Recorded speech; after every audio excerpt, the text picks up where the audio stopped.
Look, I've always seen Viola Davis as a force of nature, but I never imagined I would look at her and say, she could rip my spine from my body very easily. That is the case in this film. I will not mess with her. What is up, flick fans? Welcome back to my channel. As always, we're talking the brand new movie on streaming or in theaters, and today's movie is The Woman King. This is one I was interested in, but did it pay off? Let's do it. And this film is a historical epic that is based in an alternate history of the Kingdom of Dahomey, one of the most powerful states of Africa in the 18th and 19th centuries. We're going to start with the rating that is PG-13 for sequences of strong violence, disturbing material, thematic content, brief language, and partial nudity. That being said, even with all those things, it is one that I think you can watch with your older kids, maybe not the youngins because of the violence, but not too bad in terms of a blockbuster. And let's talk about the writer-director really quick, Gina Prince Bythewood, who brought us a movie like Love and Basketball, but also the more notable one, The Old Guard on Netflix. And I actually had some fun with that, right? It's not the best script I've ever seen. It was entertaining, but it didn't go that step beyond entertaining. So I'm like, okay, let's see what she brings with The Woman King. I watched this trailer, so I was really pumped from the cast and hearing cool things about what this movie was going to do, and I loved the concept, but I watched the trailer, and I won't lie to you. I was like, okay, there was something about it that wasn't working for me, and I think I figured out that it was that blockbuster feeling from the trailer, but you're also basing this on true events, but you're obviously fantasizing somewhat those true events. And it's funny because we just talked about a movie yesterday in Blonde that takes a real-life person and creates kind of a fantasy tale. And that's not what The Woman King is in its entirety, but it's the same type of concept, and you're always walking a fine line. Now, this tribe and the story of this tribe is not something I'm fully familiar with, but I just wanted this movie to handle it in the right way. But making it somewhat of a blockbuster, and I saw that from the trailers, I'm like, oh, this kind of worries me. What are they going to do? And as this movie progressed throughout the first act, the first 30 minutes of the film, I'm like, wow, this is actually way more intriguing than I thought it would be. The characters are all so well fleshed out. Obviously, you're going to have great performances. We'll talk about that here in just a second. But Gina Prince Bythewood, her direction here is crisp. It keeps the pacing going. You were never bored throughout the build-up, right? And that's the moment, usually in a movie, where you start to kind of like, oh, okay, well, it's slow. What are we doing here? But that wasn't the case. And they were giving us a story with an unexpected protagonist. So I gathered that Viola Davis would kind of be the main character in this film. And she somewhat is, right? But Thuso Mbedu, who plays Nawe, she is the one that we're focused on throughout most of this movie and most of this buildup. And there's such an unexpected, if you've seen the movie, you know exactly what I'm talking about, an unexpected storyline there with her character that I was just thrilled with. I'm like, yes, this is what I wanted. I wanted a story that keeps you compelled, keeps you on your toes, to where you don't exactly know where it's going, but you can kind of see it. And maybe that predictability started to like, okay, well, we sort of know where this is going. Didn't bother me because of the way it was executed. But Thuso, her performance is outstanding. She's able to keep up with Viola Davis in those moments. And that's a hard thing to do. You don't just keep up with Viola Davis. She's outstanding. Viola Davis, I don't need to say she's good. I mean, I don't need to say she's good. You know she's good. It doesn't matter what the movie is. She's amazing. Why am I getting so mad? Other supporting characters, outstanding. John Boyega, I thought he gave an awesome, commanding performance as the king. Lashana Lynch, and right, the last time we saw Lashana Lynch, I wasn't the biggest fan. We know that was Multiverse of Madness. I thought the direction was a bit stale with those characters specifically, right? So I didn't love her performance. I'm like, let's see if she can redeem herself in The Woman King.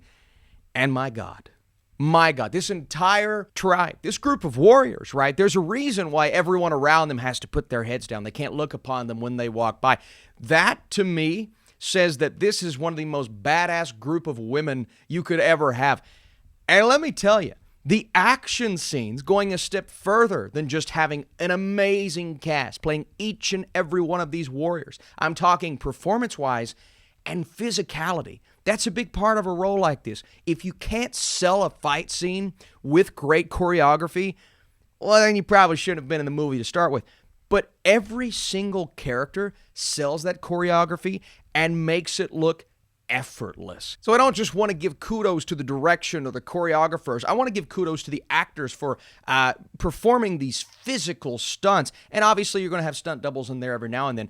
But from what I could see, someone like a Lashana Lynch, a Viola Davis, Thuso Mbedu, everyone is rocking it throughout the film. And the fight scenes, they're filmed so incredibly. The cinematography surrounding those, you get to see everything happening. Nothing too shaky, nothing too so close up and focused that you don't really know what's going on. You're scrambling, you're like, I don't see anything. That's not the case here. You get a lot of wide shots.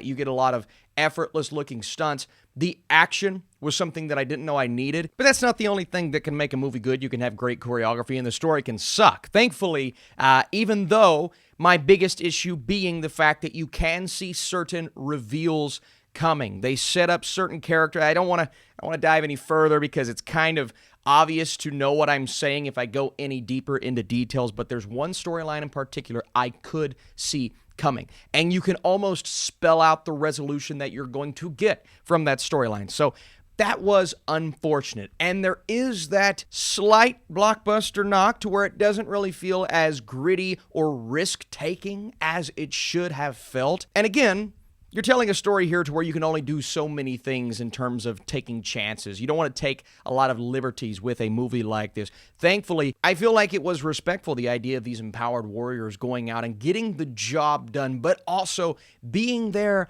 for each other. There's a nice underlying theme here, actually two, that stuck out to me so heavily in the third act. And even though those reveals, you can kind of see them coming, the emotion that you get from them, it's incredible. And Davis's performance, what she's able to do in that third act, balancing so many different elements, but also continuing to come across as that striking, incredible, powerful warrior, taking on the history of this tribe, of this group of people, and how they handled, kind of the noise from the outside world, taking their past and using it as fuel to be better in the future, even though sometimes that's a very difficult thing to do. And just the idea of culture and showcasing that culture, I found to be an incredible experience, at times an enlightening experience, and I was really enjoying myself, even in the more quiet moments when we're getting the conversations between characters. This struggle to kind of prove to the king that you can be trusted, an internal struggle, and of course the external struggle going up against a group that seems like, fierce warriors, but you have the most fierce warriors on your side, so that makes for some epic battles. I don't want to go any further. I've already praised this movie for probably 10 minutes now. The Woman King surprised the heck out of me. I had a great time. It was a blockbuster. I expected it to be a blockbuster, but it went a step further and fleshed out most of these characters. And just from the limited knowledge that I have, they never did anything that was overly offensive in this film, and I think they treated a lot of these individuals with respect. That's just what I saw, but I would love to know your perspective on that. Hey, before I give you guys my score, be sure to drop that thumbs up down below if you enjoyed this video, and if you didn't, I'm sorry. The Woman King is as epic as any blockbuster you will see this year. Viola Davis and Thuso Mbedu are spectacular together, and the choreography showcased during some of these fight scenes is fantastic. This is an awesome experience that will have you on the edge of your seat. Again, predictable within where the story goes, especially in the third act, but clearly that didn't bother me at the end of the day. I'm going an 82% with my score. I had a really good time with this one. It is, on its surface, kind of, a big blockbuster, but it goes deeper than that. I can appreciate it. Thank you guys so much for watching. Stay tuned. I'm going to go watch a movie called Pearl, and we're not talking about Mr. Crab's daughter. Okay.